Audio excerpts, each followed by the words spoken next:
Japanese cars, real or nah? The Isuzu mysterious utility wizard. I'm going to say nah. That's a real. Yeah, right. That was real. Sake in hand, we'll mispronounce stuff because we're two gaijins and words are tough. Hello again, everyone, and welcome back to Sake This. My name is Josh, and I'm here with my co-host Justin. How you going, Justin? Yeah, good. I am Justin.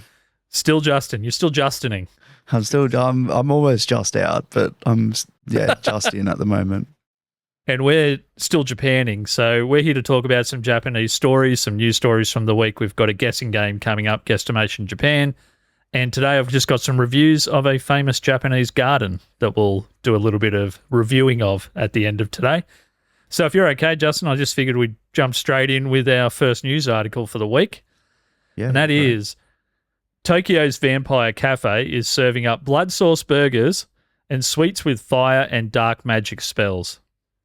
Do you think you'd go to a place selling blood sauce burgers? Yeah, why not? We've all eaten types of salami, yeah. I just figure you'd just go anywhere and ask for it to be undercooked. But I assume the blood sauce is just a gimmick as well, and it's not. I'll include a link to this article in the show notes. The sauce is saucy. It is very saucy.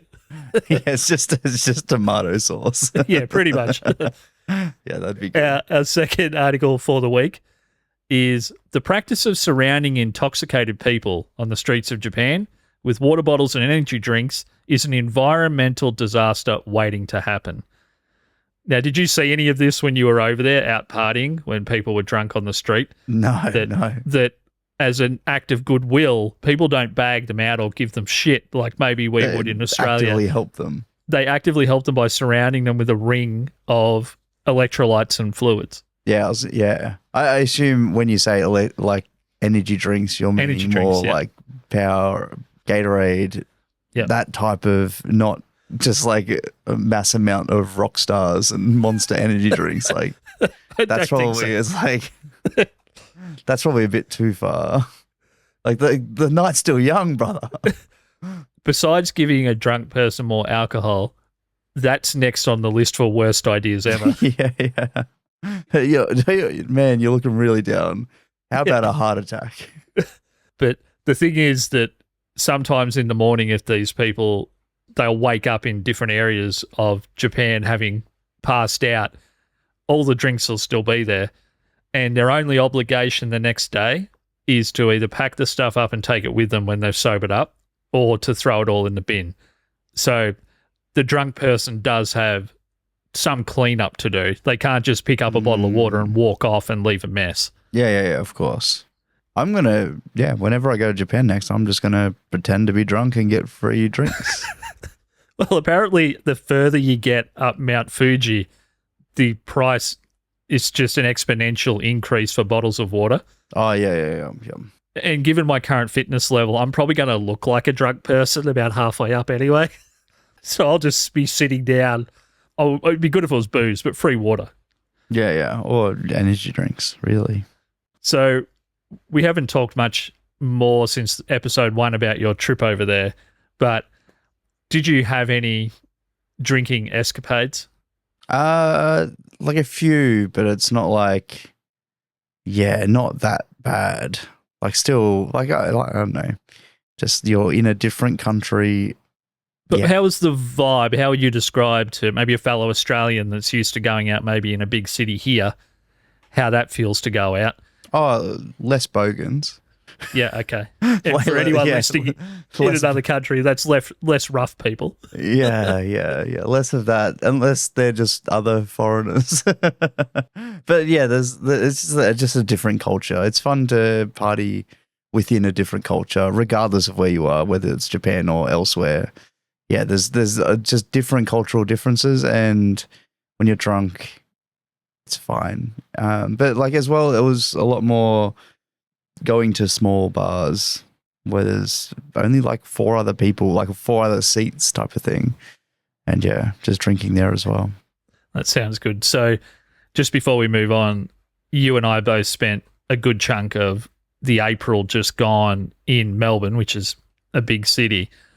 Just because we spent a lot of time out at night, would you say that in general you just felt more secure in Japan, that you could have just went and had an absolute massive night and felt safe? Yeah. Like 100%. Yeah.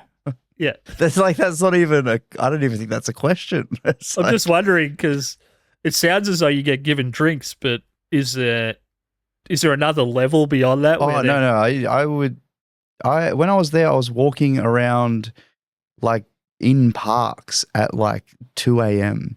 Just like walking around without there's no, I'm just not scared of anything, I guess. And it's, it's very comfortable over there.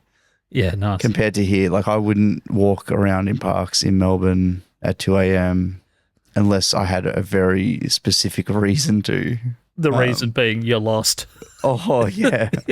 Yes. Or I'm looking for a victim. Yeah. One or the other. No, it's just, it's way, way different. And okay. I'm sure everyone that goes there experiences the same thing. Like my wife felt comfortable walking around by herself in a main city. Wow. Doesn't usually happen. No. She would still do it, but she wouldn't feel as like safe. Yeah. Yeah. That's amazing. So our last article for this week, there's been a big movement in Japanese airlines over the last 12, 18 months to stop the crew of planes and pilots from drinking alcohol because there was many incidents. And an airline recently had to delay 2 flights by as much as 18 hours because the pilot was absolutely shit-faced. Was it because... So was the delay because he was trying to get past the Monster Energy drinks and the waters left around him, or it might have been that. That's how they found him. Yeah, that was all around the actual plane itself. Yeah. People just lining around. It's like so the crew, like the pilots, are getting drunk. They had traditionally been getting drunk. Japan, I think in December of 2024, passed a law in the aviation space that essentially no crew or anyone in the cockpit could drink if they were away for a 2-day flight or whatever. There was no drinking. Yeah. There was no drinking allowed if you were going to go back to work within a certain period of time. Yeah. Don't come back to work drunk. Seems like a good rule to have. I've never felt that call to the drink where I could be bothered having it interfere with my day job. Like, I've wanted to get drunk at work. Don't get me wrong. The problem is that the one place I always feel the need to get drunk at, or like have a lot of drinks, is their destination and departure locations. Like, you go to an airport, you're like, hey, I may as well have one. And that's probably a problem if you're one of those people and you also fly the planes. I would say so. Yeah. Because you're seeing all these people having fun all the time, just drinking to their heart's content. I wouldn't say fun, but yeah, they're just people in nervous energy, whatever it is. And then, I guess like people in like business class, whatever, they're probably having fun. I wouldn't know. So. I wouldn't know. Yeah, well, I'm planning to go to Japan first half of next year. It certainly won't be on business class, so I won't be able to update you. I had a friend or 2 friends just recently go to Japan. They went from Wednesday last week until Sunday last week. So they went so most of their time they were actually in Japan for like 3 days. Wow. Just because one of them, like, she had a craving for egg sandwiches from 7-Eleven. So yeah, right. Japan's a great place to visit. Even just for the weekend, apparently. Just for 3 days. Wow. I mean, I've thought it... 1 day of that is just travel time, really. Wow. Yeah. I've considered going there for a shorter period of time than what people might think is sensible, like a week or something. Yeah. But 3 days, that's pretty short. Yeah. Yeah. God, how much do you want an egg sandwich at that point? That's like a pilot wanting a drink. It's yeah. It's just like one of those things of, you just wanted an egg sandwich with like one of the fried chicken, cut it in half, put it in there, and just go to town on it. And I've had it, and I completely get it. You support it? I'm a supporter of that. Obviously, they did other things, but yeah, It was mostly sandwiches. yeah, I think if you could look back at the end of your life and think we went to Japan, it was mostly sandwiches. That's a pretty successful life. yeah. I guess so. And if I come back from Japan and I've had a disappointing sandwich experience, Justin, this show's over, our friendship's over, everything's over. I think everyone's over you at that point. Oh, wow. Not the other way around. Okay, fair enough. So I wanted to move on now to some Guesstimation Japan. And today we're talking about Japanese cars. So the game is called Japanese Cars, Real or Nah. Our first car for the week, the Toyota Hump Jumper. Oh, I'm going fake. That is not real. Yeah, that's a nah, the Hump Jumper. Next one, the Mazda Scrum Buster. Scrum Buster. Because it's Mazda, I'm going to say real. That is real, yes. Scrum That's real. Buster, great. The Scrum Buster. So next one, the Suzuki Starship. Yeah, real. That is not real. Ah, you went vanilla. You went. Feels like it should be real. Yeah. After hearing the Scrum Buster, yeah. So we've got another Mazda roped coming into down the pipe now. false sense of security there. We've got another Mazda here. Yep. The Mazda Titan Dump. The Titan Dump. Yes. I'm assuming this is a dump truck, and I'm going to say real. That is real. The Titan Dump. Crushing it, mate. Doing well this week. Next one, the Daihatsu Horny. Oh. I'm going to go fake. That is fake. Okay. But the Daihatsu Naked is real. So our next one is our first Toyota, I think. Second Toyota, my apologies. The Toyota Deli Boy. Deli Boy. How's that spelled, first of all? Deli Boy, so Deliboy. Okay. I'm going to go true. That is real. Yes. Okay. That one's real, the Deli Boy. So next up, we've got our first, I think, Subaru here. It's a Subaru Kangaroo. Oh, that one's difficult, mate. That's difficult. That's difficult. I'm gonna say real. That is not real. Oh. Another Mazda. Yeah. The Mazda Sushi Roll. Fake, surely. That's fake. Yeah, Okay. you're on it. These Mazdas, you're all over the Mazdas. Second last one for today, the Suzuki Cappuccino. Oh, that sounds real. That's real. And our last one for the week, the Mitsubishi Minica Lettuce. Minica. Yeah, so I think it's a Japanese maybe spelling of miniature. Okay. The Mitsubishi Minica, Minica lettuce. Well, I'm going real. That is real. The Minica lettuce is real. I don't think you're that creative, mate. Oh, jeez. Minica. Well, I've had to make it easier over time because you sucked for the first 5 weeks. So. And speaking of sucking, there's some reviews coming up where people are accusing a Japanese garden of sucking here. So on this week's edition of Roasting Reviews, Justin, I wanted to talk about a Japanese garden because I've always been interested in the look of the traditional Japanese garden and that kind of vibe. And I was Googling for my trip best Japanese garden in a couple of different cities. Yep. And this garden came back as one of the 3 most recommended gardens. So the garden's called the Kenroku-en, and it's a garden in Kanazawa in the Ishikawa Prefecture. So the Kenroku-en is a 17th century garden and is considered one of the country's 3 great gardens. So I did a little bit of investigation into this. I thought that sounds amazing. I found hundreds of beautiful gardens. So if this thing's in the top 3, it's got to be awesome. But not everyone agrees with that. So I might get you to read our first review here for the Kenroku-en garden, Justin, if you got it there. Yeah, I can see a 5-star. This is my first time seeing this, but 5 stars from RL on TripAdvisor. A place to forget your sorrows. Beautiful and large Japanese garden complete with streams. One does have to walk uphill to get to this garden. Definitely come visit to help your own body and mind. This sounds great. We're starting good. Yeah. I thought we'd start off with something more positive. And a place to forget your sorrows is just a beautiful line there, a beautiful turn of phrase. But there's a little bit of spite in this 5-star.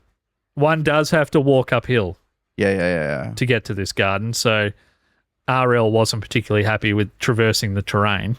I did read it doesn't say definitely come visit, it says defiantly come visit. That was so this guy's at the bottom of the hill just yelling at trees to come closer.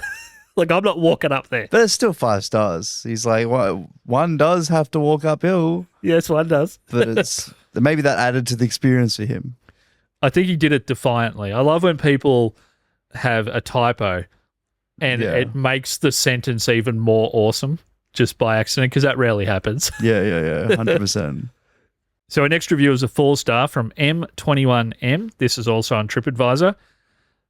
They said, pine trees on crutches. Very Japanese serenity. There are a lot of very beautiful trees. However, I was a bit disappointed to see that nearly all pine trees needed support to not fall over. It seems a bit like keeping someone on life support forever. Beautiful they were, the old pine trees. I don't know why that last line, you can only read that one way. Beautiful they are, the old pine trees. But like, it is funny to be, I don't know. I feel like it's a bit like keeping them on life support forever. Yeah. Because they need support. It's like, are you aware of plants in general? Like, we have houseplants that need watering. That's the same. This is the most confusing review ever, that they're so happy with the Japanese serenity, because it was very Japanese serenity.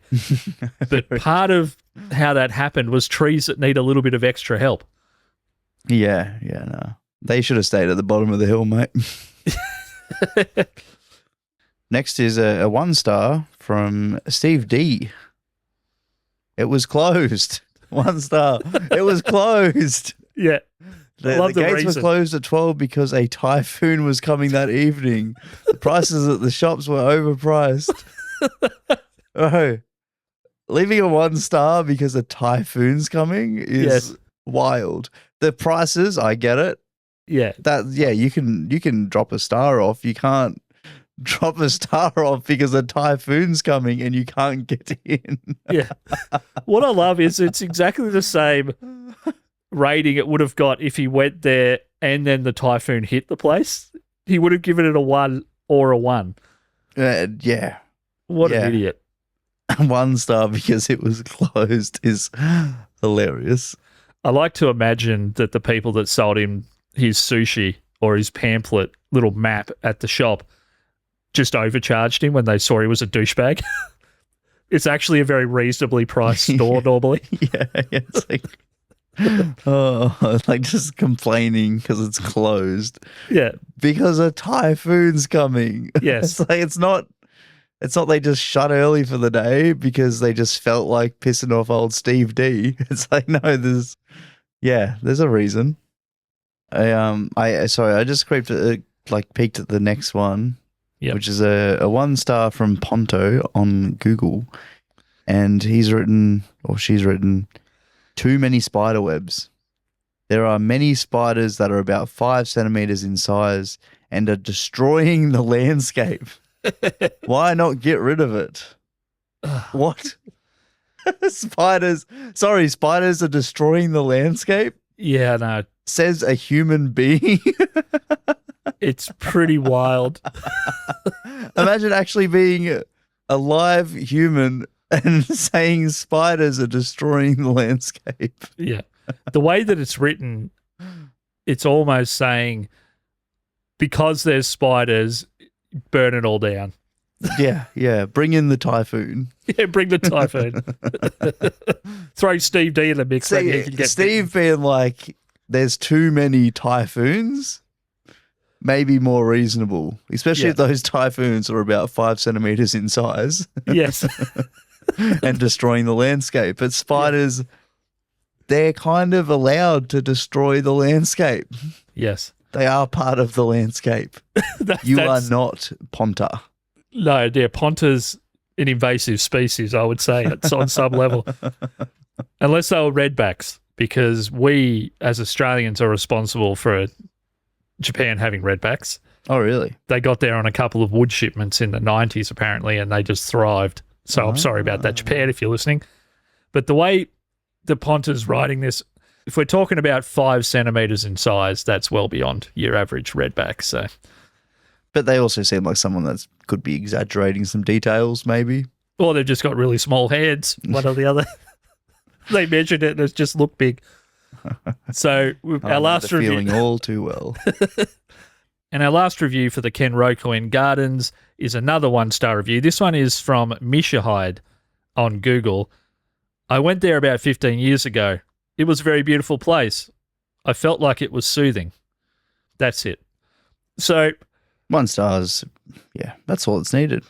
Perfect. One out of 5 stars there.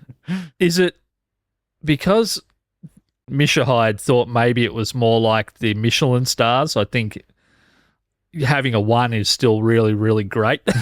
Yeah. It's a category-based thing. To have any stars is a good thing. I do love people that rate like that, because there's people that do rate like that. They're like they start at 0. I think in reality everything should start at 0, but realistically things don't start at 0 for rating wise. Yes. Hopefully they just had an amazing time, and they're like, maybe they thought of a star like a reward system for doing a chore at their house.